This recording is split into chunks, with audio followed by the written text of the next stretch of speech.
عز الاسلام حضرت علامہ و مولانا وبالفضل اولانا الحاج قمر الزمان اعظمی دامت برکاتہم القدسیہ اور دوسرے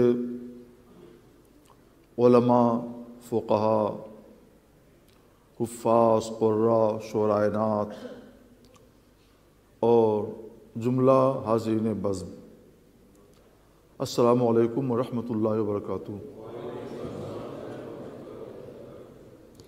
نحمدہ ونصلی علی رسولہ الکریم، اما بعد۔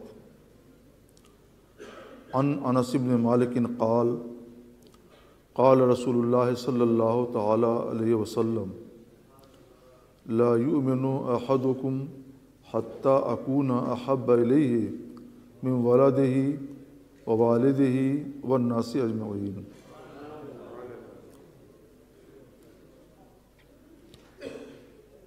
ہم لوگ ایک بار عقیدت اور محبت کے ساتھ بارگاہ رسالت میں درود پاک کا ہدیہ پیش کر لیں۔ اللہم صلی علی سیدنا مولانا محمد معدن الجود والکرم وآلہ واصحابہ وبارک وسلم۔ حضرت مفکر اسلام دامت برکاتہم العالیہ کی خو ہے چھوٹوں کو نوازنا، تو وہ نوازتے رہتے ہیں اور نوازش میں انہیں حق ہے جو چاہیں فرمائیں۔ میں تو اپنا تعارف خود جانتا ہوں، مکتب فقہ کا ایک طالب علم ہوں۔ فقہ نہیں، فقہ سے نسبت ہو گئی ہے تو دنیا قدر کی نگاہ سے دیکھتی ہے۔ واقعہ یہی ہے، باقی جو کچھ ہے وہ سب اللہ کا فضل ہے۔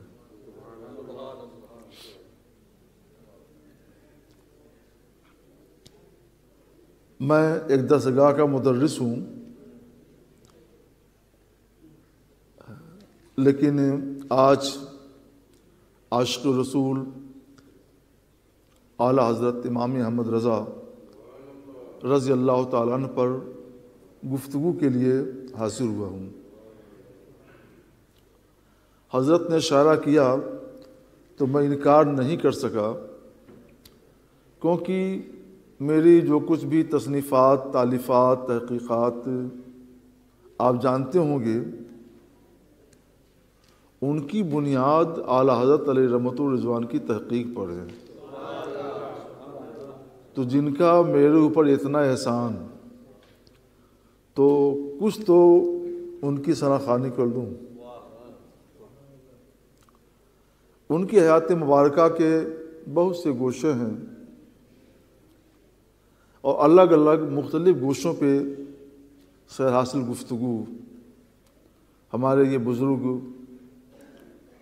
علماء کرام ہی کر سکتے ہیں۔ میں یہ سمجھتا ہوں کہ اعلیٰ حضرت علیہ الرحمہ کے تمام گوشہائے حیات جہاں آ کر جمع ہو جاتے ہیں، وہ صرف ایک لفظ ہے، عشق رسول۔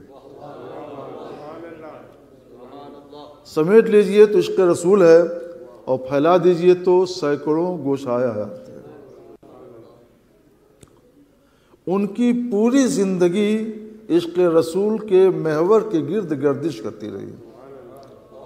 فتاوی رضویہ میں سینکڑوں فتاوی ہیں، بلکہ ہزاروں فتاوی ہیں جو نادر تحقیقات پر مشتمل ہیں۔ وہ سب اعلیٰ حضرت علیہ رحمۃ الرضوان کی نگاہ میں بارگاہ رسالت کا فیضان ہے۔ انہوں نے اپنے نام سے فتاوی کا نام نہیں لکھا رکھا ہے، وہ کہتے ہیں العطایا نبویہ۔ یہ فتاوی کیا ہیں؟ بارگاہ رسالت کے عطایا ہیں۔ یہ وہی عشق رسول ہے۔ انہیں جانا، انہیں مانا، نہ رکھا غیر سے کام، للہ الحمد میں دنیا سے مسلمان گیا۔ کبھی اپنے اوپر غور کیا تو خود اپنے کو جھنجھوڑا، کہ جان و دل ہوش و خرد سب تو مدینہ پہنچے، تم نہیں چلتے رضا سارا تو سامان گیا۔ یہ ان کی متاع حیات، عشق رسول۔ انہوں نے عشق رسول کے جذبے سے سرشار ہو کر کے تحقیقات کی کہ جو انمول موتی ہمیں عطا فرمائے ہیں وہ بے شمار ہیں۔ ایک دو باتیں میں عرض کروں۔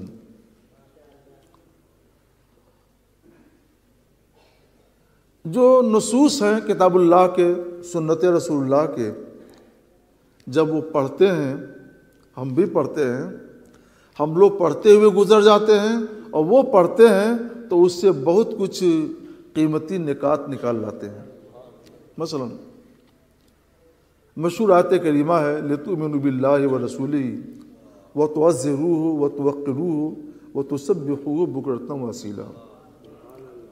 تمہید ایمان بآیات قرآن میں سب سے پہلے اعلیٰ تعالی رحمت و رضوان نے قرآن حکیم کی آیت کریمہ تعریف فرمائی۔ اللہ پر ایمان لاؤ، اللہ پر اور اللہ کے رسول پر، اور رسول اللہ کی تعظیم و توقیر کرو، اور صبح و شام اللہ کی عبادت کرو۔ یہ بہت اچھی بات ہے، اتنا تو ہم لوگ بھی سمجھتے ہیں، آپ بھی سمجھتے ہیں ترجمے کے ذریعے، مگر جو ایمان افروز نقطہ اعلیٰ حضرت علیہ رحمت و رضوان نے یہاں سے نکالا ہے وہ بے مثال ہے، اور اس سے کتنے مسائل حل ہو جاتے ہیں۔ وہ فرماتے ہیں کہ اس میں اللہ عز و جل نے 3 باتیں بتائی ہیں۔ ایک، اللہ و رسول پر ایمان، یہ ہر چیز کی بنیاد ہے۔ دوسرے، رسول اللہ کی تعظیم و توقیر، جو ایمان باللہ و ایمان بالرسول کے بعد دوسری بنیاد ہے۔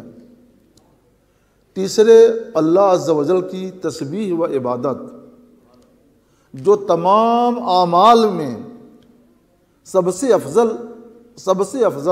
اور سب سے بہتر ہے، تمام عبادتوں کی جان ہے۔ نماز تمام عبادات میں سب سے افضل، اور اس کی جان ہے رسول اللہ صلی اللہ علیہ وسلم کی تعظیم و توقیر، اور اس کی جان ہے ایمان باللہ والرسول، اللہ و رسول پر ایمان۔ کوئی اللہ و رسول پر ایمان نہ رکھے، اس کے دل میں سرکار کی بہت محبت ہو، اظہار بھی کرے، تو اس کا کوئی اعتبار نہیں ہے۔ عشق رسول کا، محبت رسول کا اعتبار اسی وقت ہے جب پہلے ایمان باللہ ہو، ایمان بالرسول ہو۔ ایک شاعر کہتا ہے، گر کالکا پرساد سے پوچھے کہ تو کیا لے، نالین محمد کو وہ آنکھوں سے لگا لے۔ یہ بہت بڑی بات ہے۔ حضرت حسن رضا بریلوی بھی تقریباً اسی انداز کی بات کرتے ہیں، جو سر پہ رکھنے کو مل جائے نالے پاک حضور تو پھر کہیں گے کہ ہاں تاجدار ہم بھی ہیں۔ یہ مقبول ہے، یہ تعظیم و توقیر رسول مقبول ہے، اور پہلے والی جو تعظیم و توقیر رسول ہے وہ مقبول نہیں ہے، کیونکہ یہاں ایمان باللہ ہے، ایمان بالرسول ہے، وہاں نہ ایمان باللہ ہے نہ ایمان بالرسول ہے۔ تو جب ایمان باللہ، ایمان بالرسول ہوگا تو اب محبت رسول بھی، عشق رسول بھی اپنی جلوہ سامانیوں کے ساتھ جلوہ افروز ہوگا، اس کے مظاہر آپ کے سامنے آئیں گے۔ اس بات کو ذہن میں رکھیں، یہ کتنا اہم ہے، اور اس سے کیسے کیسے لا ینحل عقدے کھلتے ہیں۔ ہم ان میں سے ایک مثال پیش کرتے ہیں۔ حضرت شارح بخاری مفتی محمد شریف الحق امجدی رحمۃ اللہ علیہ کے زمانے میں ان کے سامنے یہ مسئلہ پیش ہوا کہ ایک صاحب کہتے ہیں، اور یہ ہم میں سے نہیں تھے، ان میں سے تھے، ہم نام کیا بتائیں، عقل مندانہ اشارہ کافی، آپ کے لیے اشارہ کافی ہے۔ انہوں نے بھی نقطہ آفرینی کی، نقطہ آفرینی اعلیٰ حضرت نے بھی کی ہے، عشق رسول کے جذبے سے سرشار ہو کر انہوں نے بھی نقطہ آفرینی کی، مگر اس سے خالی ہو کر۔ کیا نقطہ آفرینی کی کہ رسول اللہ صلی اللہ علیہ وسلم اس پر آپ لوگ واہ واہ مت کیجیے گا، صرف غور سے سن لیجیے گا۔ رسول اللہ صلی اللہ علیہ وسلم اگر گناہ کو پسند کر لیں تو وہ گناہ بھی عبادت بن جاتا ہے۔ عوام نہیں، سبحان اللہ آپ کو نہیں کرنا چاہیے، میں نے اسی لیے پہلے منع کر دیا تھا، آپ لوگ صرف بات سنیے۔ عوام اس پہ ناراض ہوئے کہ کیا رسول اللہ گناہ کو پسند کر سکتے ہیں؟ تو انہوں نے کہا ناراض مت ہو، مجھے دلیل کا موقع دو، میں دلیل پیش کر دو حدیثوں انہوں نے دلیل پیش کر دی۔ ایک حدیث یہ پیش کی کہ حضرت مولا کائنات شیر خدا علی مرتضیٰ رضی اللہ تعالیٰ عنہ مقام صحابہ میں جب تشریف فرما تھے، کسی وجہ سے وہ نماز عصر نہیں ادا کر سکے تھے، سرکار نماز عصر ادا کر چکے تھے، تو ان کے زانوں پہ سر رکھ کر سرکار انور صلی اللہ علیہ وسلم سو گئے۔ وہ دیکھ رہے ہیں کہ عصر کا وقت گزرتا جا رہا ہے، دل اندر سے بے تاب ہے، بے قرار ہے، مگر سرکار کو بیدار نہیں کر رہے ہیں، جگہ نہیں رہے ہیں کہ حضور کی نیند میں خلل واقع ہو جائے گا۔ یہاں تک کہ سورج ڈوب گیا، بے قراری بہت بڑی، مگر انہوں نے سرکار کو بیدار نہیں کیا۔ جب سرکار کی آنکھ کھلی، پوچھا علی غمگین کیوں ہو، اداس کیوں ہو، پریشانی کی وجہ کیا ہے؟ تو عرض کیا حضور میری نماز عصر قضا ہو گئی، فوت ہو گئی۔ سرکار کا اشارہ ہوا، فوراً ڈوبا ہوا سورج پلٹ آیا، نماز عصر کا وقت ہوا، اور حضرت علی مرتضیٰ رضی اللہ تعالیٰ عنہ نے عصر کے وقت میں عصر کی نماز ادا فرما لی۔ تو وہ صاحب کہتے ہیں دیکھو جان بوجھ کر نماز عصر کو قضا کرنا گناہ ہے، مگر سرکار نے پسند کر لیا تو عبادت ہو گیا نا۔ یہ مسئلہ دارالفتاح میں پیش ہوا، جامعہ اشرفیہ مبارک پور۔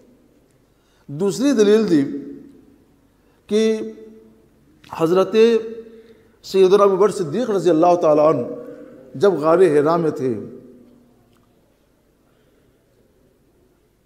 غار ثور میں، تو ہجرت کی شب، ہجرت کے موقع سے تمام سوراخ بند کر دیے، ایک سوراخ بند کرنے کے لیے کوئی انتظام نہیں تھا، وہاں انہوں نے پاؤں رکھ دیا۔ وہاں ایک سانپ پہلے ہی سے اس سوراخ میں سرکار علیہ الصلوۃ والسلام کی آمد کا منتظر تھا۔ اس کا ارادہ تھا کہ سرکار ہجرت کے وقت جب یہاں تشریف لائیں گے تو میں حضور کی زیارت بھی کروں گا اور سرکار علیہ الصلوۃ والسلام کی دشمنوں سے حفاظت بھی کروں گا۔ اس نے کوشش کی، ان کے پاؤں پر ٹھوکر ماری، مگر انہوں نے پاؤں نہیں ہٹایا، تو ناراض ہو کر اس نے ان کے پاؤں میں کاٹ بھی لیا، ڈس لیا۔ اس زہر سے یہ بلبلا اٹھے، ان کا حال خراب ہو گیا، گویا انہوں نے اپنی جان دے دی۔ سرکار علیہ الصلوۃ والسلام بیدار ہوئے، پوچھا کیا بات ہے؟ عرض کیا حضور ایسا ایسا واقعہ پیش آیا ہے۔ تو سرکار علیہ الصلوۃ والسلام نے لعاب مبارک لگا دیا، شفا یاب ہو گئے۔ یہ جناب کہتے ہیں کہ دیکھو اپنے طور پر خودکشی کر لینا، اپنے آپ کو ہلاکت میں ڈالنا، یہ حرام ہے، وَلَا تُلْقُوا بِأَيْدِيكُمْ إِلَى التَّهْلُكَةِ۔ مگر سرکار نے ان کی خودکشی کو پسند کر لیا تو وہ حرام نہ رہا، عبادت بن گیا۔ مسئلہ دارالفتاح میں آیا۔ یہاں میں ایک بات بتا دوں کہ وہ سانپ حقیقت میں سانپ نہیں تھا، یہ میرا اپنا وجدان ہے۔ وہ علماء یہود سے کوئی جن تھا جس نے توریت میں پڑھا تھا کہ سرکار علیہ الصلوۃ والسلام یہاں تشریف لائیں گے تو ان کی حفاظت کی ضرورت ہوگی۔ جن عام طور پہ سانپوں کی شکل میں ہوتے ہیں اپنی حفاظت کے لیے، وہ وہاں پہ جا کے چھپ گیا تھا۔ جب حضور انور تشریف لائیں گے تو میں زیارت بھی کروں گا، حفاظت بھی کروں گا۔ اسے پتہ کیسے چلا کہ سرکار تشریف لائے ہیں؟ تو اس کا جواب بھی عاشق رسول اللہ تعالی رحمٰ نے دے دیا ہے، بینی خوشبو سے مہک جاتی ہیں گلیاں واللہ۔ سرکار جس راہ سے گزرتے تھے تو وہ گلیاں مہک جاتی تھیں۔ مخالفین کو وہ خوشبو نہیں ملتی ہے، محروم رہتے ہیں، لیکن جو اہل عشق ہیں تو انہیں وہ خوشبو خوب ملتی ہے۔ بینی خوشبو سے مہک جاتی ہیں گلیاں واللہ، کیسے پھولوں میں بسائے ہیں تمہارے گیسو۔ سرکار علیہ الصلوۃ والسلام کی آمد کی خوشبو اس سانپ کو مل گئی، باہر نکل آیا، راستہ بند تھا اس لیے واپس چلا گیا۔ وہ بھی ایک عاشق رسول تھا، مگر اپنی حسرت پوری نہیں کر سکا۔ یہ معاملہ جب دارالفتاء میں پیش ہوا تو ہمارے شیخ حضرت مفتی محمد شریف الحق امجدی رحمۃ اللہ علیہ نے اس کا جواب دیا کہ جس نے یہ کہا کہ رسول اللہ نے گناہ کو پسند کیا اور ان حدیثوں سے استدلال کیا، اس کا حکم بہت سخت ہے، اس کا حکم بھی بیان فرما دیا اور فرمایا غلط ہے۔ واقعہ یہ ہے کہ حضرت سیدنا علی مرتضیٰ رضی اللہ تعالیٰ عنہ پر ایک ہی وقت میں دو فرض اکٹھا ہو گئے تھے، ایک تعظیم رسول کا فرض اور ایک نماز عصر کا فرض۔ تعظیم رسول کا فرض اعلیٰ ہے اور نماز عصر کا فرض اس سے ادنا ہے۔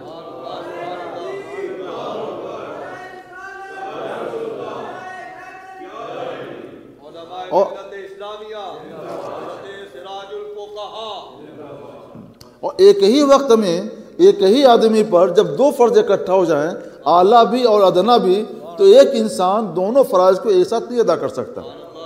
اس لیے حضرت مولا کائنات علی مرتضیٰ رضی اللہ تعالیٰ نے فیصلہ کیا کہ سب سے پہلے اعلیٰ فرض کو ادا کرنا چاہیے، پھر سرکار کا کرم ہوگا تو ادنا فرض بھی ادا ہو جائے گا۔ اور حضرت سیدنا ابوبکر صدیق رضی اللہ تعالیٰ عنہ پر بھی دو فرض اکٹھا ہو گئے تھے، ایک فرض اپنی جان کی حفاظت کا اور ایک فرض ناموس رسالت کی حفاظت کا۔ ناموس رسالت کی حفاظت یہ اعلیٰ فرض ہے اور اپنی جان کی حفاظت یہ ادنا فرض ہے۔ ایک ہی آدمی پر ایک ہی وقت میں ایک ساتھ دو فرض اکٹھا ہو گئے، دونوں ادا نہیں ہو سکتے، اس لیے انہوں نے گناہ نہیں کیا بلکہ اعلیٰ فرض کو ادا کیا اس امید پر کہ اللہ کا کرم ہوگا تو ادنا فرض بھی ادا ہو جائے گا، اور دونوں نے اعلیٰ فرض بھی ادا کیا اور ادنا فرض بھی ادا کیا۔ میں نے سوچا کہ حضرت نے یہ بات کہاں سے کہی ہے، تو میری طرف سے ان کی بھی عادت تھی اعلیٰ حضرت کی بارگاہ سے خوشت چینی کی، تو میں نے سوچا پہلے اعلیٰ حضرت کو پڑھیں، نہیں ملے گا تب ان سے پوچھیں گے۔ تو ایک تو مجھے تمہید ایمان میں یہ آیت کریمہ کی تفسیر ملی کہ اعلیٰ علیہ رحمت و رضوان یہ کہتے ہیں، تو یہاں تو وہی بات ہے، ایمان باللہ والرسول ہے، اس کے بعد تعظیم رسول ہے، اور اس کے بعد عبادت الہی ہے۔ تو عبادت الہی کی جان ہے تعظیم رسول، تو اگر جان چلی جائے تو عبادت سے کیا فائدہ ہوگا؟ لہذا ان حضرات نے اعلیٰ فرض کو ادا کیا اور ادنا فرض کو چھوڑ دیا۔ اس کو اللہ تعالی رحمت و رضوان نے اس پر تشفی خوب نہیں ہوئی، سمجھ تو لیا میں نے، تو پھر بداعت بخشش کا مطالعہ شروع کیا، وہاں جا کر یہ پوری بات روز روشن کی طرح سیاں ہو گئی۔ اعلیٰ تعالی رحمہ نے ان حدیثوں کو بھی پیش کیا ہے، ان حدیثوں سے جو ثابت ہوتا ہے اس کو بھی پیش کیا ہے، اور محاکمہ کر کے فیصلہ بھی سنا جائے۔ اعلیٰ تعالی رحمہ فرماتے ہیں، یا رسول اللہ، مولا علی نے واری تیری دید پر نماز، وہ بھی نماز عصر جو اعلیٰ خطر کی ہے، یعنی بہت عظیم عبادت ہے۔ نماز عصر اور نماز فجر یہ ایسی دو عظیم عبادتیں ہیں کہ ان دونوں نمازوں کے وقت میں دونوں وقت کے فرشتے، دونوں ڈیوٹی کے فرشتے جمع ہوتے ہیں۔ مثلا دن کی ڈیوٹی کے فرشتے عصر میں جمع ہوتے ہیں، رات کی ڈیوٹی والے فرشتے بھی آ جاتے ہیں، وہ جا کر بارگاہ الہی میں رپورٹ پیش کرتے ہیں کہ الہ العالمین، ہم جب گئے تھے تو بھی ان بندگان خدا کو تیری عبادت میں مشغول پایا، اور جب آئے ہیں تو بھی ان کی عبادت میں مشغول پایا ہے، تو ان کے لیے جنت ہے۔ اور اگر کسی کے بارے میں رپورٹ دے دیں کہ نہ فجر میں ملا نہ عصر میں ملا تو اس کے لیے کچھ اور ہے، اس لیے اس کو اعلیٰ خطر کہا جاتا ہے۔ وہ بھی نماز عصر جو اعلیٰ خطر کی ہے۔ یا رسول اللہ، گو تم نے ان کو جان، انہیں پھیر دی نماز، پر وہ تو کر چکے تھے جو کرنی بشر کی ہے۔ اب محاکمہ سنیے اور فیصلہ سنیے، اور اسی سے اس مسئلے کا حل بھی ہوتا ہے۔ عرض کرتے ہیں، یا رسول اللہ، ثابت ہوا کہ جملہ فرائض فروع ہیں، اصل الاصول بندگی استاذ کی ہے۔ تو یہ ہے عشق رسول اعلیٰ تعالی رحمت و رضوان کا، جو مسئلہ بھی حل کرتے ہیں تو عشق رسول کے روشنی میں حل کرتے ہیں۔ اچھا، کیا فرق ہوا؟ اعلیٰ حضرت نے حل کر دیا اور وہاں پہ حل نہیں ہوا۔ حدیث رسول کو سمجھنا اور قرآنی آیات کے مفاہیم عالیہ کو سمجھنا، یہ ان کا کام ہے جن کے سینوں میں عشق رسول کی شمع روشن ہو، اور جن کے سینے تاریک ہیں، جن کے سینوں میں یہ عشق رسالت کی شمع ہی نہیں ہے، وہ نہ قرآن پاک سمجھ سکتے ہیں نہ حدیث رسول سمجھ سکتے ہیں۔ ایک بار عشق رسول سے اتنا بڑا کام ہونے کے لیے کچھ چیزیں ضروری ہوتی ہیں، بہت ضروری۔ کہنے کو تو ہم بھی عاشق رسول ہیں، آپ بھی عاشق رسول ہیں، لیکن جب امتحان کا موقع آتا ہے تو ہم لوگ اپنا عشق بھلا دیتے ہیں۔ اصل عشق رسول یہ ہے کہ دنیا والوں سے بے نیاز ہو کر کے صرف ایک رسول کا ہو جائے، رسول کے علاوہ نہ کسی کو دیکھے نہ کسی کو سوچے، ایک رسول کا ہو جائے۔ اسی کے ذر کے اعلیٰ تعالی رحمۃ و رضوان نے انہیں جانا، انہیں مانا، نہ رکھا غیر سے کام، للہ الحمد میں دنیا سے مسلمان کیا۔ اس کی ایک شہادت پیش کر دوں۔ ایک مرتبہ ایک مسئلے کی تحقیق پر، جمعہ کی اذان ثانی کا مسئلہ تھا، کچھ مخالفین نے اس وقت کے کورٹ میں مقدمہ دائر کر دیا، اور ان لوگوں کی بار بار یہ کوشش رہی، ہر حاضری میں یہ کوشش رہی کہ کسی بھی طور پہ اعلیٰ حضرت امام احمد رضا رضی اللہ تعالیٰ عنہ کو کورٹ میں حاضر کر دیا جائے۔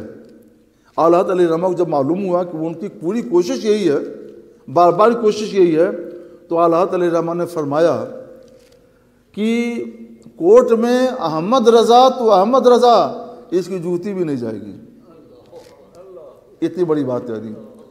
فرمایا کہ انہوں نے اپنے آقا کے دربار میں مقدمہ کیا ہے اور ہم نے اپنے آقا کے دربار میں مقدمہ دائر کر دیا ہے،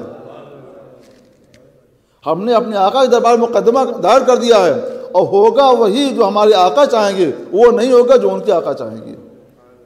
اور فیصلہ ہو گیا، اعلیٰ تعالی رحمۃ الرضوان کی فتح ہوئی اور وہ لوگ شکست کھا گئے۔ اور مسئلہ کیا تھا؟ وہ مسئلہ تھا اذان ثانی کا۔ جمعہ کے دن اذان ثانی کے تعلق سے حدیث رسول میں یہ آیا ہے، صاحب بن یزید رضی اللہ تعالیٰ سے روایت ہے کہ رسول اللہ صلی اللہ علیہ وسلم جمعہ کے دن جب ممبر پر تشریف رکھتے تو وہ مسجد کے باہر حضور کے سامنے کھڑے ہو کر کے اذان دیا کرتے تھے،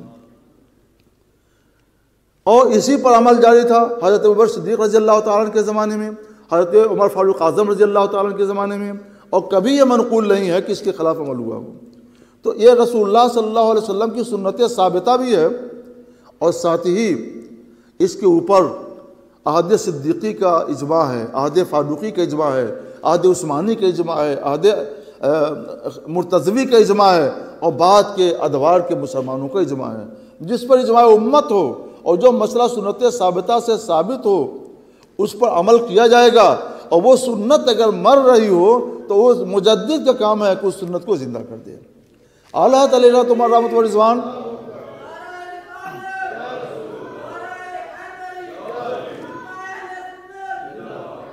اعلیٰ حضرت علیہ رحمۃ الرضوان کو اللہ تعالیٰ نے مجدد اسلام بنا کر کے بھیجا تھا۔ یہ کیسے ہو سکتا تھا کہ مصطفیٰ جان رحمت صلی اللہ علیہ وسلم کی سنت بردہ ہو رہی ہو، رسول اللہ کی سنت کے خلاف عمل ہو رہا ہو، اور آپ اس کے خلاف نہ بولیں؟ وہ بھی ایسی سنت جس پر مسلمانوں کے اجماع ہو، جس پر تابعین کے اجماع ہو، جس پر صحابہ کے اجماع ہو، جس پر عہد صدیقی و فاروقی کا اجماع ہو۔ تو یہ مسئلہ صرف فرعی مسئلہ نہیں رہ گیا تھا، اجماعی مسئلہ ہو گیا تھا۔ یہ مسئلہ صرف فرعی مسئلہ نہیں رہ گیا تھا، یہ مسئلہ یہ سنت ثابتہ کا مسئلہ بن گیا تھا، اور ایک مجدد سنت ثابتہ کے خلاف کسی عمل کو گوارا نہیں کر سکتا۔ حدیث پاک میں حضور صلی اللہ علیہ وسلم نے ارشاد فرمایا، من تمسک بسنتی عند فساد امتی فلہ اجر میت شہید۔ جس نے میری سنت کو مضبوطی سے پکڑا جس وقت کی میری امت میں فساد اور بگاڑ پیدا ہو چکا ہو، تو اس سنت پر عمل کرنے والوں کے لیے 100 شہیدوں کا ثواب ہے۔ امت بگاڑ پہ تھی، رسول اللہ کی سنت کے خلاف عمل ہو رہا تھا، اگر مجدد اسلام بھی نہ بولتے تو آج نہ جانے اس سنت کو لوگ کیسے بھول چکے ہوتے، اور آج کوئی اس سنت کو زندہ کرنے والا نہ ہوتا۔ مجدد اسلام نے سنت ثابتہ کی حفاظت کا، سنت ثابتہ کی احیاء کا اور اس کو زندہ کرنے کا عہد کیا اور فتویٰ جاری کیا، اور اس کے بعد اور اس کے سلسلے میں ان کے اوپر جو کچھ بھی جفائیں آئیں سب برداشت کر گئے، یہ کہہ کر ہر جفا ہر ستم گوارا ہے، اتنا کہہ دے کہ تو ہمارا ہے۔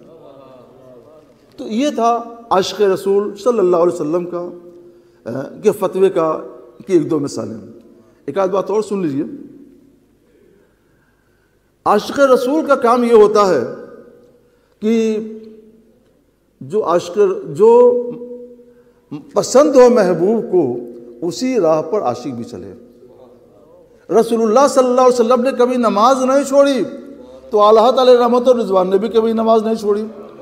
ہم بھی کہہ سکتے ہیں نماز نہیں چھوڑتے ہیں، آپ بھی کہہ سکتے ہیں نماز نہیں چھوڑتے ہیں، مگر ایک مرحلہ ایسا آتا ہے کہ جہاں امتیاز ہو جائے گا عاشق رسول میں اور ہم جیسے لوگوں میں۔ ایک بار کا واقعہ حدیث پاک ہے، مسلم شریف کی حدیث ہے، بخاری شریف کی حدیث ہے کہ حضور سید عالم صلی اللہ علیہ وسلم بیمار ہو گئے۔ وہ آخری بیماری تھی جس میں سرکار کا وصال ہوا۔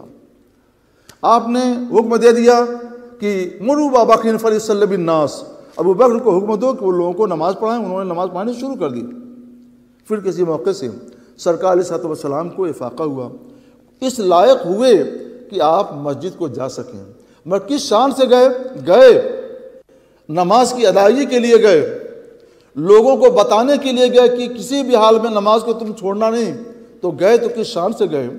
ایک طرف حضرت علی مرتضیٰ رضی اللہ تعالیٰ نے، ایک طرف حضرت ابن عباس ہیں، دونوں کے کندھے پہ ہاتھ رکھا اور وہ چلے، اور انہی کے ساتھ سرکار علیہ السلام بھی اس طور پہ چل رہے تھے کہ دونوں پاؤں زمین پر گھسٹ رہے تھے، اور جس راہ سے گزرتے گئے اس پورے راستے میں پاؤں کا نشان بن گیا۔ سرکار کیا اس وقت میں جماعت معاف نہیں ہے، معاف ہے، لیکن ارباب عظیمت کا معاملہ یہ ہوتا ہے کہ ایسے وقت میں بھی اللہ کی عبادت اجتماعی طور پر ادا کریں اور سرکار کی جو سنت ہے اس کو مضبوطی کے ساتھ تھامے رہیں۔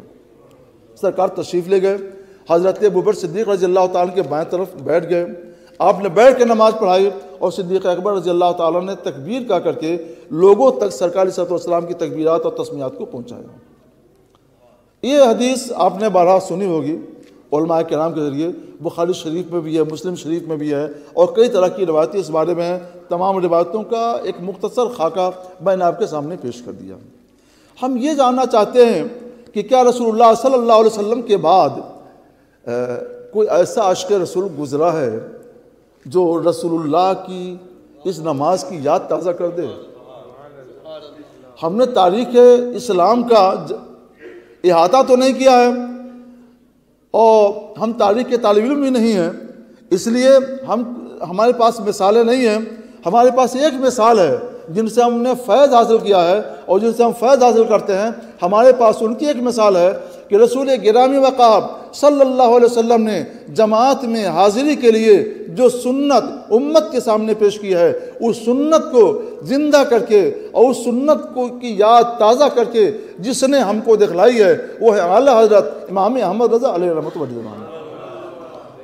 فتاوی رضویہ جلد 4 میں لکھا، اللہ تعالیٰ نے ایک مستفتی نے سوال کیا اور پھر جلد ہی تقاضا بھی کر دیا، تو اعلیٰ تعالیٰ رحمہ لکھتے ہیں مستفتی کو تعجیل یعنی اجلت ہے کہ جلد جواب ملے، اور فقیر 32 روز سے علیل، 32 دن سے بیمار ہیں، اور حال یہ ہے کہ دروازے کے قریب مسجد خود سے جا نہیں سکتا، تو 2 آدمی مجھ کو کرسی پر بٹھاتے ہیں، لے کر مسجد جاتے ہیں، تو وہاں میں ظہر پڑھتا ہوں، عصر پڑھتا ہوں، مغرب پڑھتا ہوں، اور پھر عشاء کے لیے آتا ہوں۔ عشاء کے لیے آنا مجبوری کی وجہ سے تھا، کیونکہ گھر میں آ کر کے استنجا کرنا، وضو کرنا، یہ تمام ضروریات ہیں۔ تو ظہر، عصر، مغرب، یہ 3 نمازیں اعلیٰ علیہ رحمۃ الرضوان مسجد میں جا کر پڑھتے تھے، اور اس شان کے ساتھ پڑھتے تھے کہ کرسی پر بٹھایا جاتا، کرسی پر، اور پھر ان کو کرسی سے لے جایا جاتا۔ سرور کونین صلی اللہ علیہ وسلم نے ایک مثال پیش کر دی تھی اپنی سنت کی اور اپنی عظیمت کی۔ ان کے عاشق نے ایک نہیں اس پر عمل کر کے 3 طرح سے اس کی یاد تازہ کر دی، اور اس سنت پر عمل کر کے دنیا کو دکھلا دیا۔ یہ عاشق رسول کا کام ہے۔ ایک مرتبہ اعلیٰ علیہ رحمۃ الرضوان کو دعوت ملی جبل پور سے، حضرت مولانا عقید الاسلام مولانا عبدالسلام قادری رحمۃ اللہ علیہ نے دعوت دی، جن کے فرزند رشید ہیں حضرت مولانا عبد الباقی برہان ملت، مولانا عبد الباقی برہان الحق جبل پوری سلامی رضوی قادری رحمۃ اللہ علیہ، اور مجھے ان سے اجازت حاصل ہے، حدیث کی اجازت مجھے حضرت برہان ملت رحمۃ اللہ علیہ سے حاصل ہے، اور انہیں ڈائریکٹ اعلیٰ تعالیٰ رحمۃ الرضوان سے حاصل ہے، انہیں ڈائریکٹ علیہ رسول سیدی علیہ رسول احمد عربی رضی اللہ تعالیٰ سے حاصل ہے، اور ان کا سلسلہ امام بخاری تک، امام بخاری سلسلہ رسول اللہ تک پہنچتا ہے۔ تو مجھے اس سلسلے پر فخر ہے کہ صدیوں کا مرحلہ ایک دو بزرگوں کے برکت سے طے ہو گیا. بڑی اونچی سند ہے یہ. خیر، تو میں یہ عرض کر رہا تھا کہ ان کو دعوت ملی جبل پور کی. اعلیٰ تعالی رحمت الرضوان جبل پور تشریف لے گئے. تو اس وقت پیسنجر ٹرین چلتی تھی.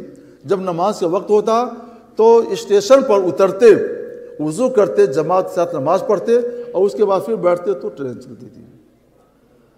اس کے بعد جبل پور جب پہنچ گئے تو ایک روز اعلیٰ تعالی رحمہ کو ایک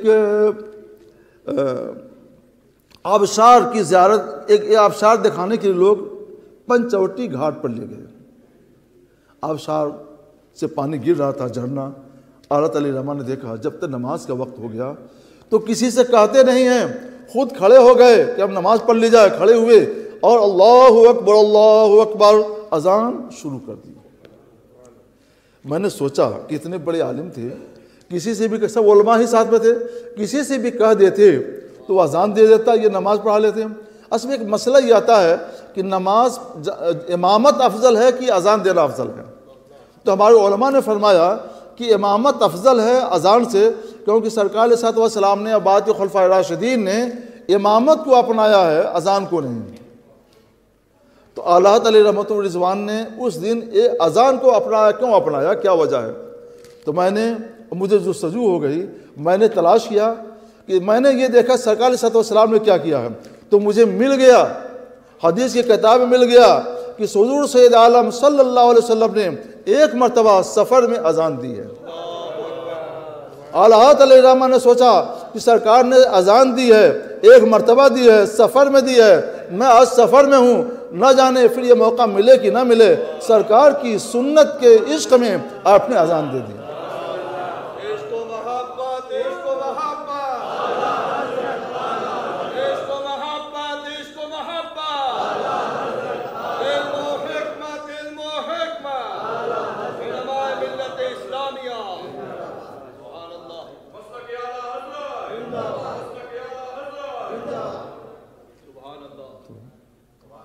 اب وہ ہمارے شاعرنات ہیں رضوان بھائی، اب ان کی ڈیوٹی شروع ہو رہی ہے.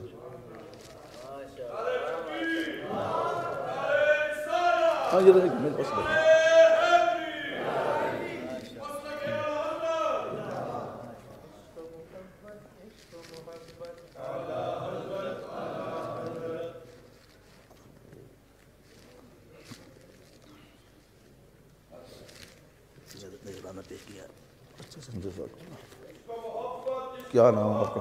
اندر لکھا ہے بلال. اچھا اچھا، ماشاء اللہ. کس کا نام پوچھا؟ ان کا آپ کا ارشد مصباحی نام ہے. اچھا اچھا، یہ قاری صاحب کے صاحبزادے نہیں، جزدانی ہیں وہ. اچھا وزدانی. ہاں، ایک مائک اور لگے گا، کوشچن آنسر.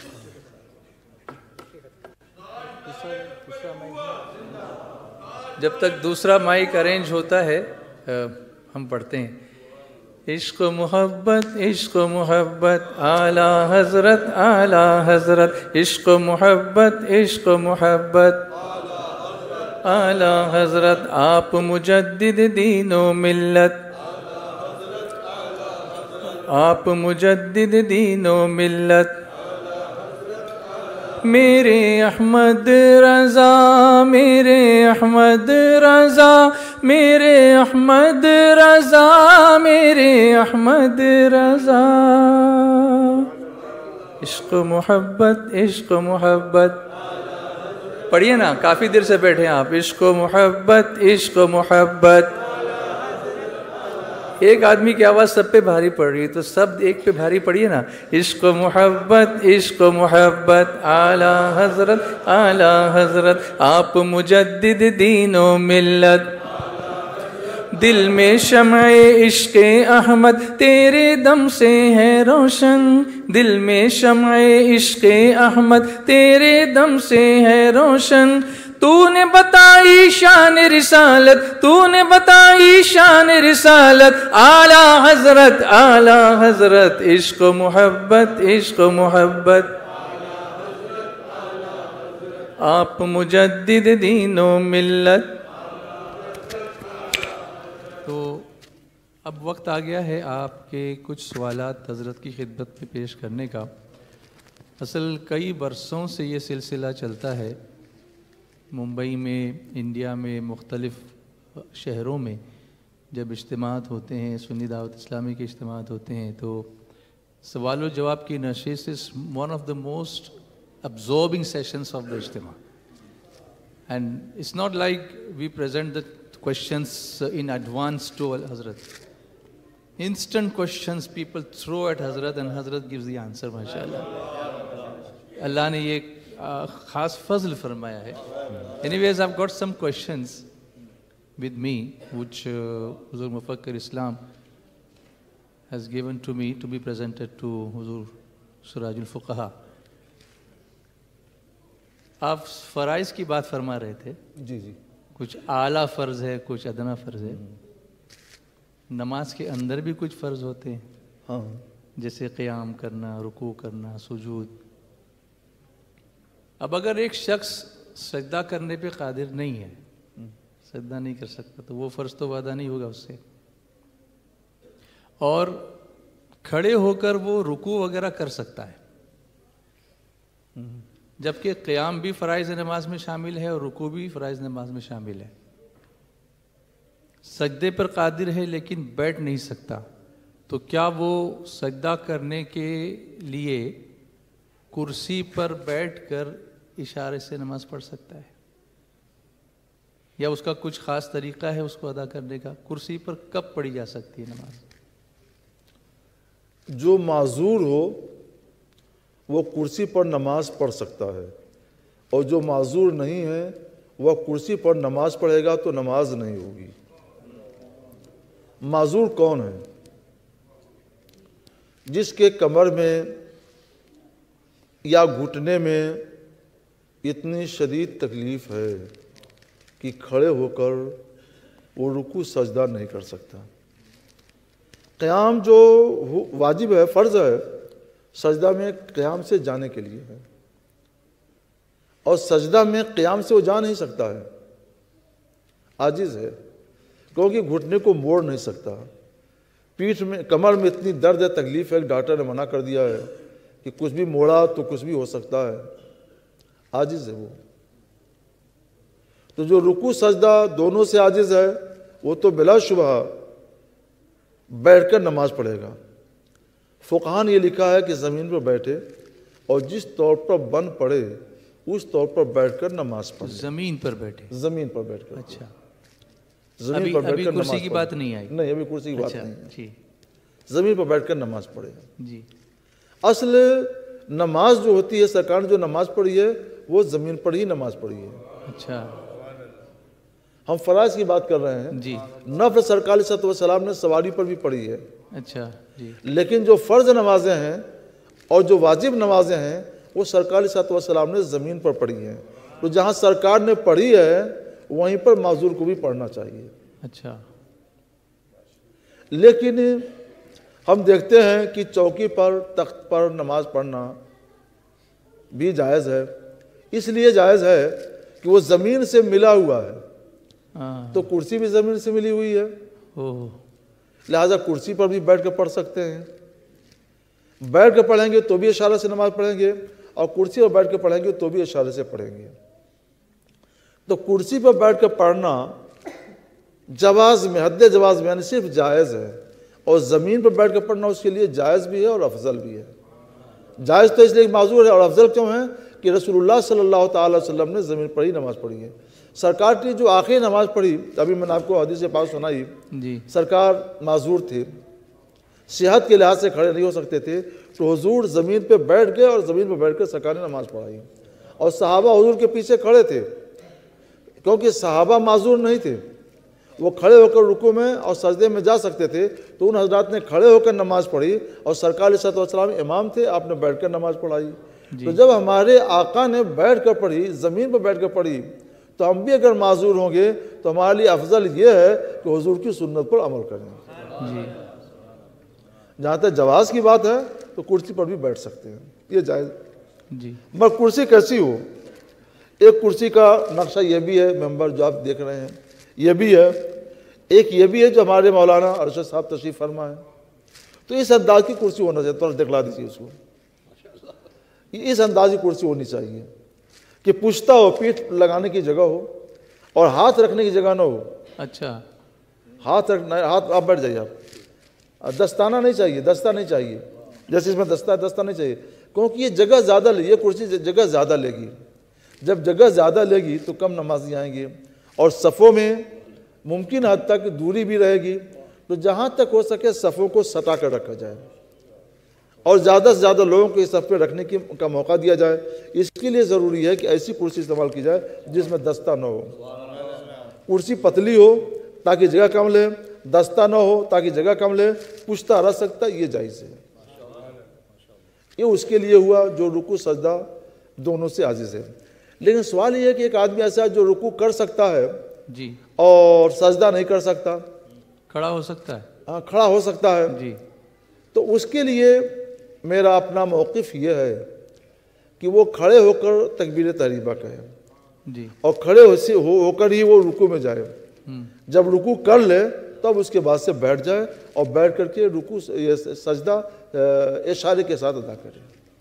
اشارے کا مطلب کیا ہوا کہ سر جھکائے، اللہ اکبر کہہ کر 3 مرتبہ تسبیح پڑھ لے، پھر سر جھکائے اللہ اکبر کہہ کر اور 3 مرتبہ تسبیح پڑھ لے، یا 5 مرتبہ 7 مرتبہ تسبیح پڑھ لے۔ کہیں کہیں یہ دیکھا گیا کہ ایک باضابطہ پلیٹ فارم بنا ہوا ہوتا ہے کرسی کے آگے، جس پہ لوگ رکوع اور سجدہ اس پہ سر ٹکا کے کرتے ہیں، تو ایسا کرنا چاہیے؟ اچھا، پلیٹ فارم پورا بنا دیتے ہیں۔ ہاں، مطلب یہ آپ کرسی یہاں پر بیٹھے ہیں تو اس پر ایک ایسا پلیٹ فارم بنا ہوگا، جہاں پر ایک ایسا پلیٹ فارم بنا ہوگا جس پہ سر رکھ کے سجدے کی شکل بیٹھے بیٹھے، اس کی ضرورت نہیں ہے، بلا وجہ کا کام ہے، بے ضرورت کام ہے۔ جب آدمی معذور ہو گیا تو اس کے لیے سجدہ فرض ہو گیا اشارے سے، اشارے سے سجدہ کرے، اس کے لیے اس تخت پر یا استیپائی پر سجدہ نہیں ہے۔ جی ہاں، میں سمجھ گیا، بالکل، وہ ڈیسک پر یا میز، کوئی میز بنا کر رکھ لے، میز پر یا ڈیسک پر سجدے کا حکم نہیں ہے۔ سجدہ تو زمین پر کریں گے نا، سجدہ نام ہے وضع الجبہۃ علی الارض کا، زمین پیشانی کو زمین پہ رکھ دیا جائے، تو وہ تو نہیں ہوا، لہٰذا اشارے سجدہ کریں گے، اور اشارے سجدہ کے لیے یا تو زمین پہ بیٹھ کر سجدہ کریں اشارے سے، یا کرسی پہ بیٹھ کر سجدہ کریں اشارے سے، وہ میز یا ڈیسک کی ضرورت نہیں ہے، اس کو ہٹا دیا جائے۔ اس میں ایک مسئلہ اور آ جاتا ہے حضرت، جب کرسی صفوں میں لگتی ہے تو کرسی پر بیٹھنے والے جو صفیں سیدھی کرنے کے معاملے میں وہ آگے ہو جاتے ہیں، کیونکہ کرسی کا جو بیٹھنے والا حصہ ہے وہ ان کو آگے کر دیتا ہے، تو تھوڑے آگے نکلے وہ نظر آتے ہیں، کرسی کے پائے برابر ہو جانے ہیں۔ ہاں، اچھا، کرسی کے پیر برابر کر لیں، کرسی کا پایا اگر برابر ہے، نمازیوں کے سیدھ میں ہے، جی، تو اس کا پاؤں آگے ہو سکتا ہے، اس میں کوئی عرض نہیں ہے، مجبوری کی بات ہے نا، جی، مجبوری میں معاف ہے، اور مجبوری نہ ہو تو معاف نہیں ہے۔ اب مجبوری میں یہ ہے کہ شریعت کی کتابوں میں یہ لکھا ہوا ہے، فقہی کتابوں میں، کہ بیٹھ کر جو جس سے نماز پڑھنے کی اجازت ہے تو بیٹھ کر جس طرح بن پڑے نماز پڑھ سکتا ہے، لہٰذا اگر اس کو آسانی اس میں ہے کہ دونوں پاؤں پھیلا لے قبلہ کی طرف، اچھا، ایسا بھی کر سکتا ہے، ایسا بھی کر سکتا ہے، اچھا، اگر موڑ نہیں سکتا تو موڑ نہیں سکتا ہے تو ادھر بھی کر سکتا ہے۔ جی، جی، تو اب یہ جو مسئلہ ہے نا صفوں سے متصل رہنے کا، جی، یہ ان لوگوں کے لیے جو صحت مند ہیں جی، اور ایک دوسرے کے ساتھ جوڑ سکتے ہیں، جی، اور جو معذور ہے وہ اس سے الگ ہے، اس کا حکم اس کے الگ تھلگ ہوتا ہے، وہ معاف ہے اس کے لیے۔ جی، ایک سوال ہے، مردوں میں جو ہے 90% کامن مسئلہ ہے، جب وضو کرتے ہیں جب پیشاب کے قطرے جو ہے نا وہ خشک نہیں ہوتے، تو اس بارے میں شرعی کیا حکم ہے؟ سب سے بڑا مسئلہ یہ 90% کیسے آپ نے سمجھ لیا؟ مطلب 50 سے اوپر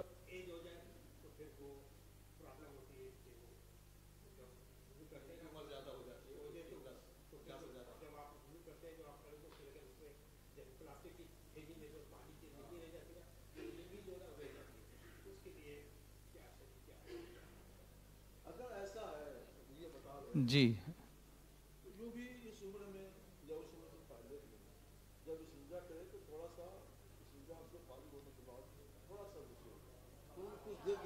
آواز نہیں آ رہی اس میں، اس کی بھی بیٹری چینج کریں، یہ لیجیے تب تک، اچھا اچھا، اس کو چینج کر لیں، سوال ہاں، سوال تو پہنچا ہوگا نا؟ نہیں، آواز نہیں پہنچی، سوال یہ کیا گیا تھا کہ جو اوور 50 جن کی ایج ہو جاتی ہے، جو پھر استنجا کر کے آتے ہیں، وضو کر کے وہ اٹھتے ہیں، تو some urine drops they come out اور وہ لگ جاتے ہیں کپڑے پہ. Is that right? یس.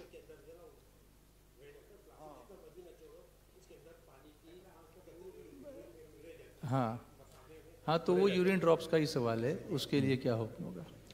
یہ تو بات ہو گیا. یہ تو بات سمجھ میں آتی ہے کہ جیسے پتلی شیشی ہو، اس میں پانی بھرا ہوا ہو، اس کو پانی کو آپ گرا دیں، پھر تھوڑی دیر آپ سیدھا رکھ دیں اور اس کے بعد الٹیں گے تو ایک دو قطرہ پانی اس میں سے نکل جائے گا. جی. کیونکہ ہر ایک ایک قطرہ نکل جائے ایسا ہوتا نہیں ہے. تو یہ پیشاب کے راستے میں بھی ہو سکتا ہے اور ہوتا ہے.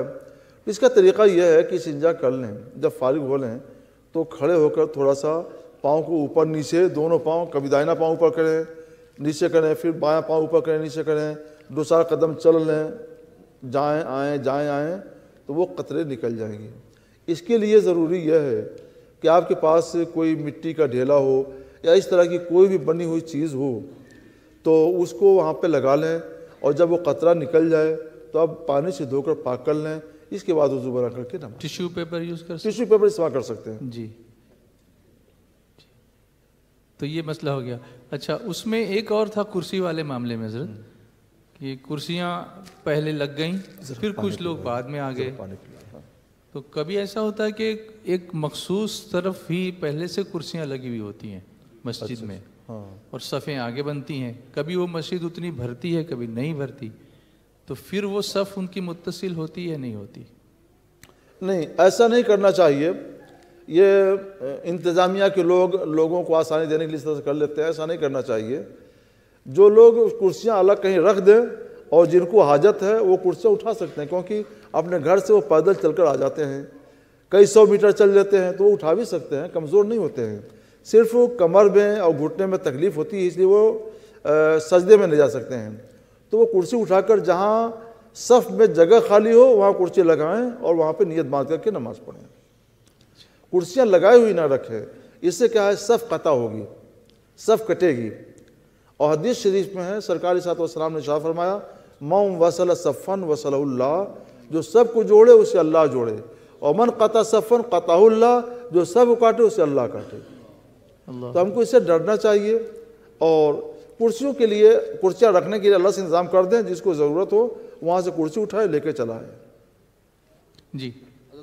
بعض مرتبہ ایسا ہوتا ہے کہ کچھ احباب اپنے چھوٹے بچوں کو ساتھ لے آتے ہیں، 4 5 6 سال کا بچہ ہے، وہ نئے ہوتے ہیں، پہلی صف میں بیٹھا لیتے ہیں، تو ہمیں کیا کرنا چاہیے ایز اے امام؟ کو کہنا چاہیے پیچھے تشریف لے جائیں یا سائڈ پہ ہو جائیں؟ یا نماز میں ہو تو نہ بولیں، نہیں نماز سے پہلے، نماز سے پہلے. ہاں، ایسے لوگوں کو پیچھے رہنا چاہیے. بلکہ صحیح یہ ہے کہ 4-5 سال کے بچے جو مسجد کا احترام نہیں جانتے، نماز کا احترام نہیں جانتے، ان کو مسجد میں نہ لائے جائے.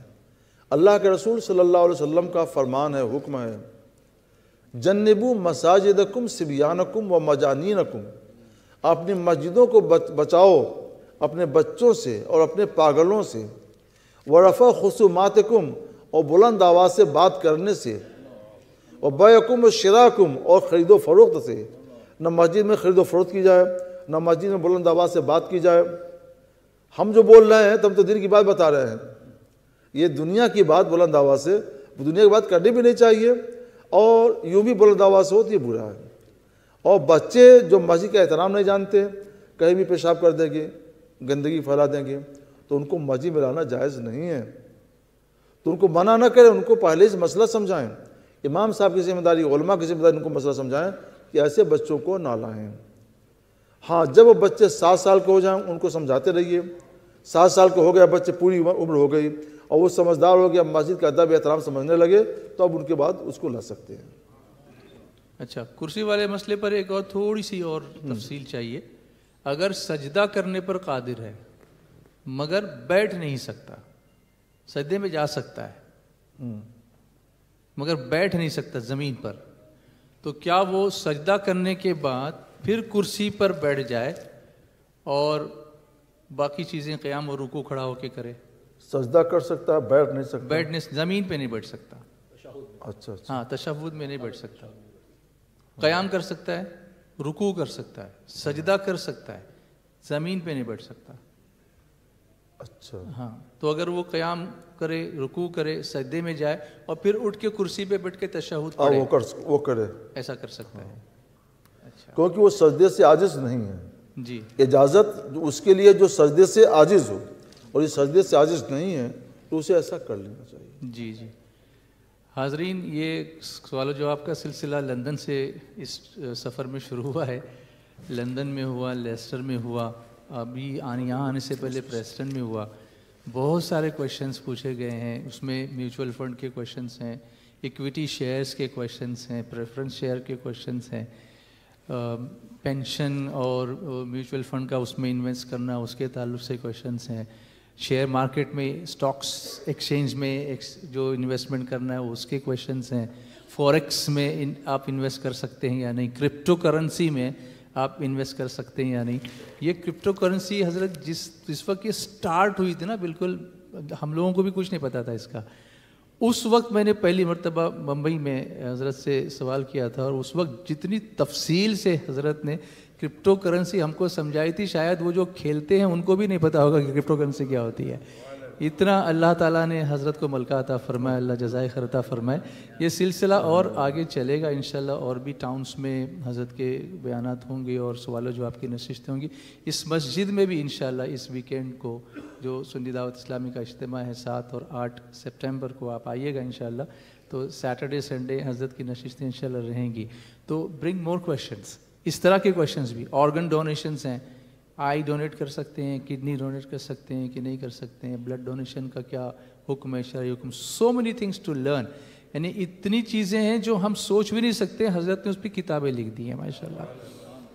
ایک سوال حضرت طلاق کے ساتھ تعلق سے پوچھوں؟ جی جی جی, وہ لفظ سننے میں ذرا ناگوار تو ہوتا ہے, ناگوار ہوتا ہے, اسی لیے پوچھ رہا ہوں. پوچھ لیجیے.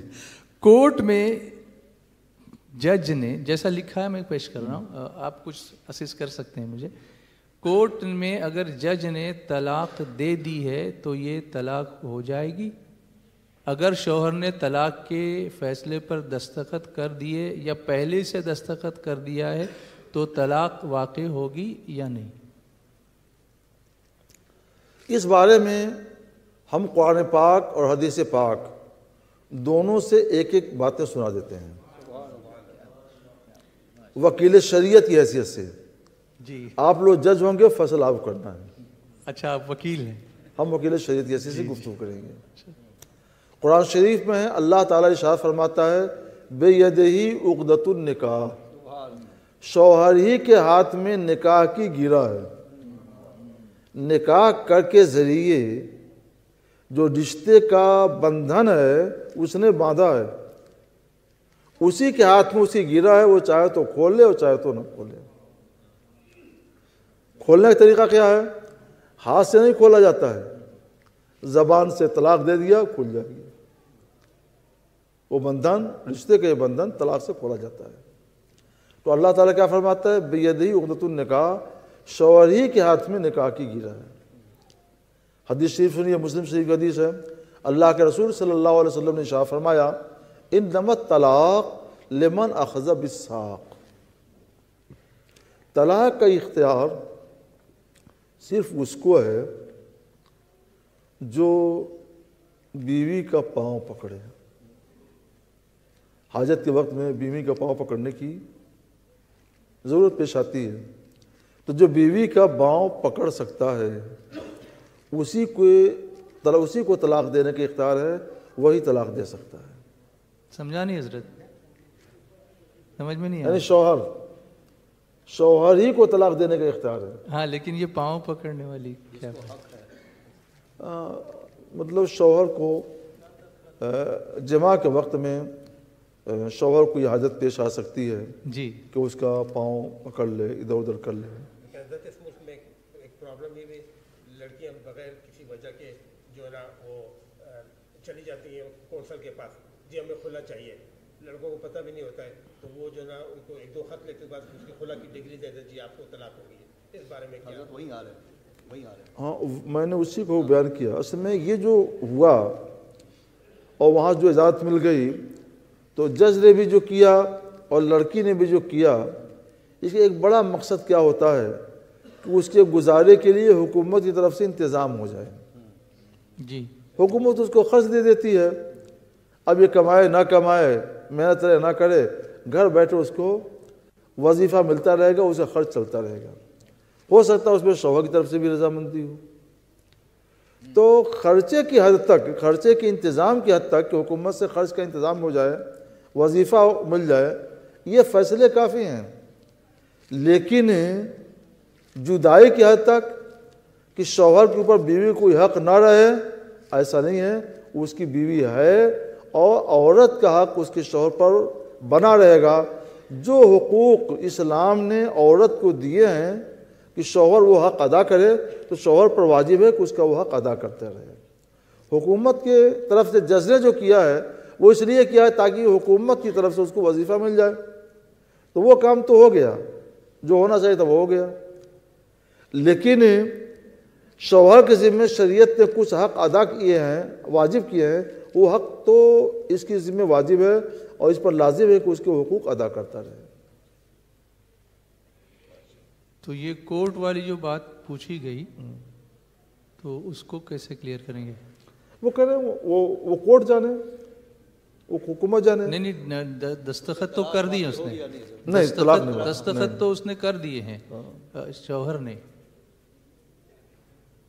اس میں پھر الفاظ دستخط کر دیے شوہر نے. ہاں، اس میں الفاظ کیا ہوتے ہیں؟ شوہر نے طلاق کے فیصلے پر دستخط کر دیا. ہاں، تو اس کے الفاظ یا پھر ہمارے پہلے ہی سامنے سے ہونا دستخط چاہیے. کر کوئی دیا. نظیر ہو، کوئی لفظ ہو تو ہم اس کو بتائیں گے. اچھا، کیا یہ تفویض طلاق ہے؟ نہیں، وہ ہم کو دیکھنا پڑے گا، وہ الفاظ کیا لکھے جاتے ہیں، اچھا تب ہم فیصلہ کریں گے اس کا. جی جی جی. اس کی دوسری والی مجلس میں رکھ دیجئے. ہم کو ایک دو فیصلے کی کاپی دے دیجئے، ہم دیکھ لیتے ہیں اور آئندہ مجلس میں انشاءاللہ ہماری آپ کی ملاقات ہوئی تو انشاءاللہ بتائیں گے. انشاءاللہ انشاءاللہ. اب ایک اصل میں ہمیں یہاں کے بارے میں تفصیلات تو سب معلوم نہیں ہے. جی. آپ لوگ جو بتائیں گے تبھی ہم جانیں گے.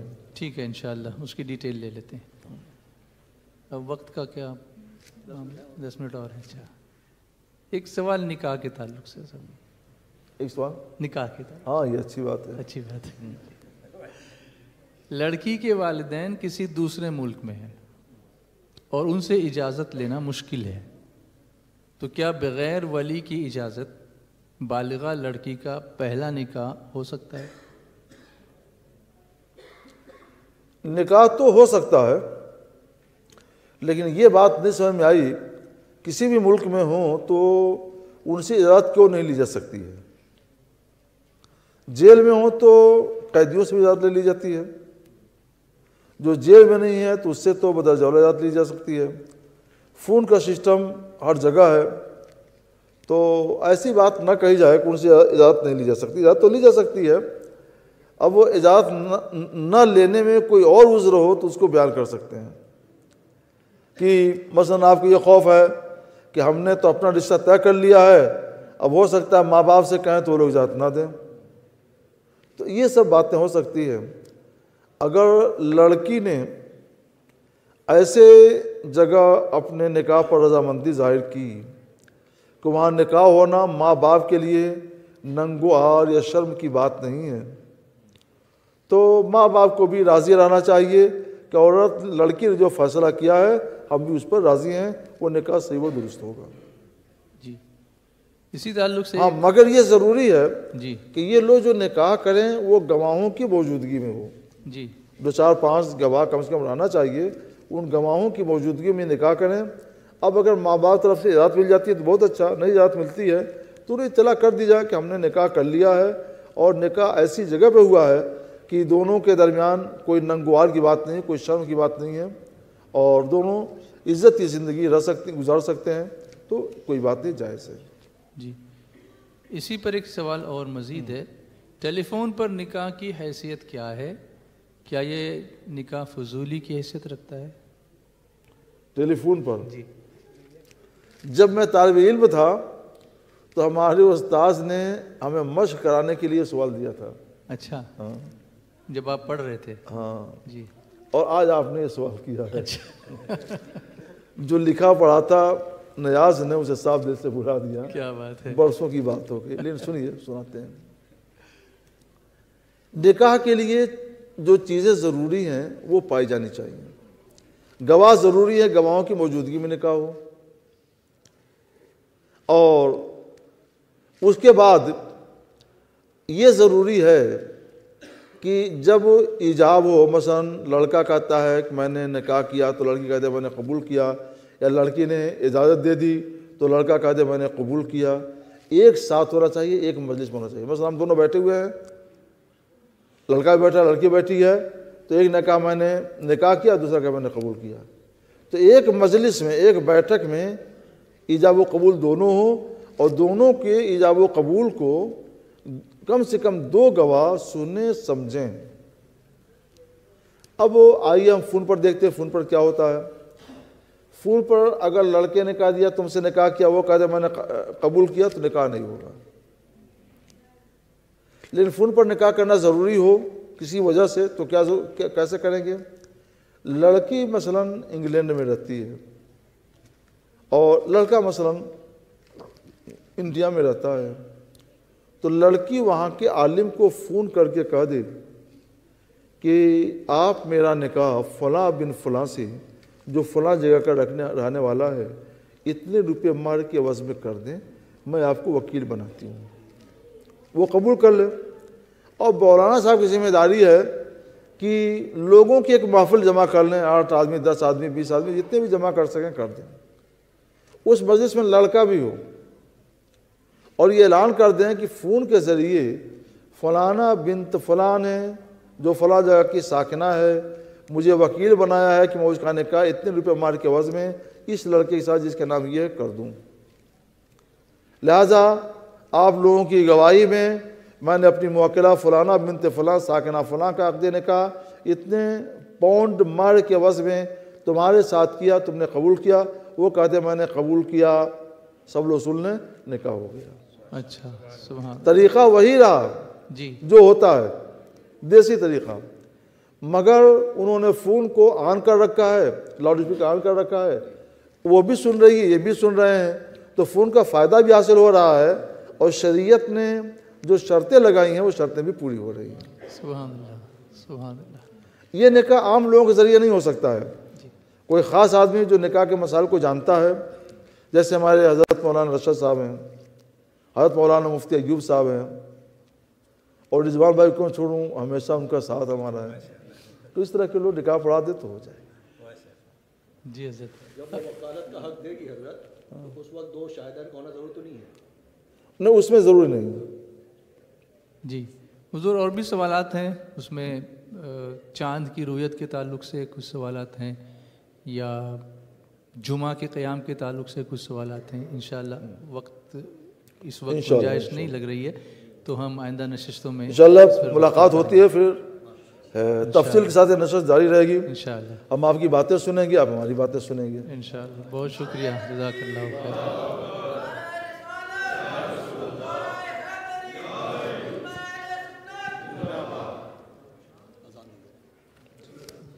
اذان عشاء دی جائے.